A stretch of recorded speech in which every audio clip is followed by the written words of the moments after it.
It is now my pleasure to call upon the Director General, His Excellency Ahmet Uzumcu, to make a statement. The floor is yours. Madam Chairperson, Mayor Van Arsden, Excellencies, distinguished guests, ladies and gentlemen. It's indeed a great pleasure to welcome you here today to honor the very first laureates of the OPCW The Hague Award.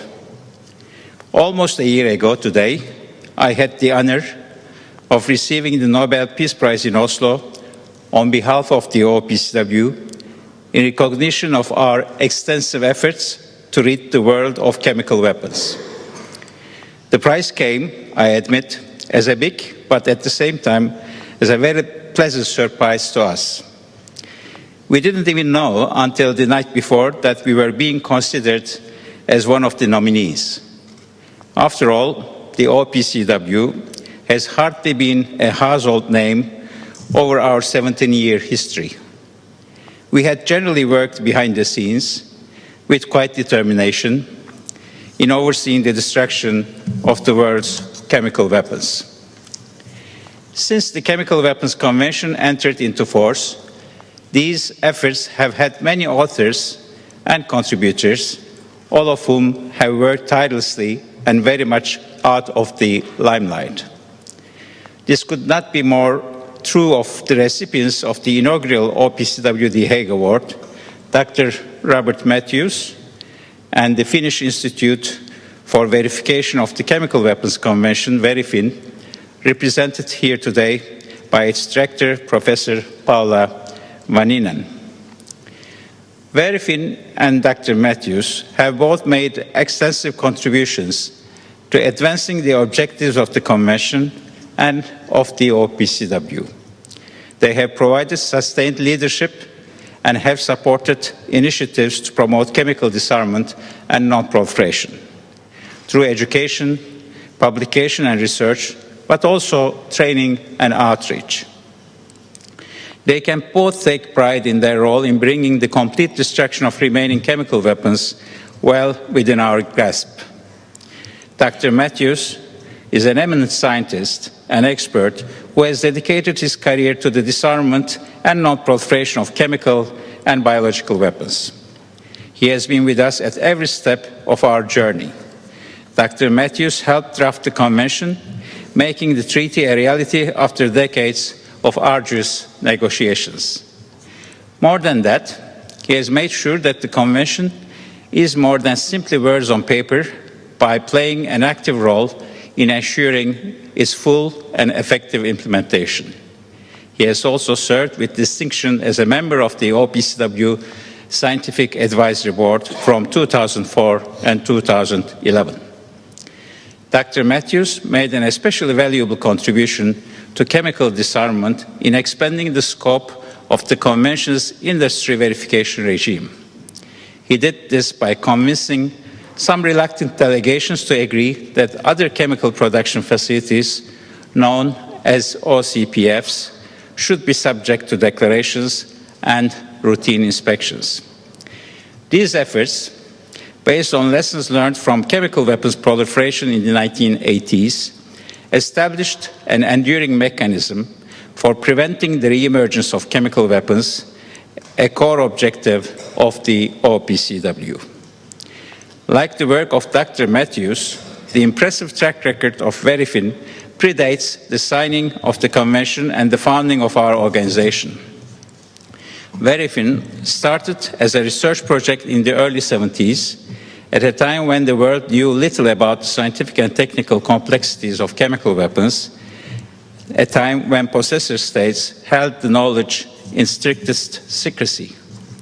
From the very start, Professor Jorma Miettinen and the pioneers behind Verifin knew that an effective and intrusive verification regime would be a crucial part of a global ban on chemical weapons. For the past 40 years, Verifin has made a far-reaching contribution to chemical disarmament by focusing on the development and dissemination of analytical chemistry techniques and tools for the verification activities of the Convention. The Institute has been instrumental in the OPCW's efforts to build the capacity of laboratories around the world to provide effective and accurate analysis of chemicals. This has gone a long way towards strengthening our verification regime. Verifin's record speaks for itself.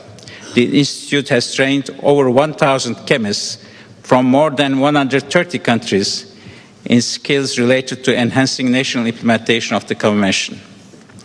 These include techniques in analytical chemistry as well as activities undertaken by national authorities to improve assistance and protection measures against chemical weapons. Most recently, as one of our laboratories chosen by the OPCW, Verifin played a pivotal role in our mission to eliminate chemical weapons in Syria. Excellencies, ladies and gentlemen, the goal of the OPCW, the Hague Award, is to create a lasting chemical disarmament as a contribution to global peace and security, a goal which both the OPCW and the City of The Hague have strived for. I would like to take this opportunity to thank the City of The Hague, not only for being a perfect host, but also for being a steadfast partner committed to our shared cause of global peace. From the very beginning, you welcomed the OPCW with open arms. You have been there for us all along, from the small fledgling organization with borrowed furniture back in 1993 to the 500 staff-strong Nobel Peace Prize winning organization that we are today. There can be no doubt the Nobel Peace Prize awarded to the OPCW last year also honors the City of The Hague. That's why we were so pleased, Mr. Mayor, that you were with us at the prize ceremony in Oslo last year to represent this special city. Let me finish by once again congratulating Dr. Matthews and Verifin on their achievements.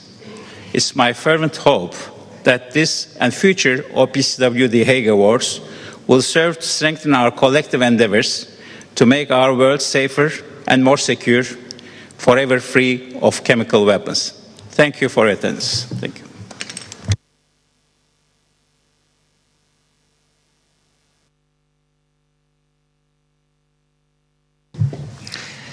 I would like to thank the Director General for his inspiring remarks. And now we come to the most important aspect of our gathering here today, and that is the presentation of the inaugural OPCW The Hague Award to our two deserving recipients. I would ask the Director General and the Mayor to step forward, as you are already, and to make the presentation of the medals and the certificates to Dr. Matthews and Professor Vaninen.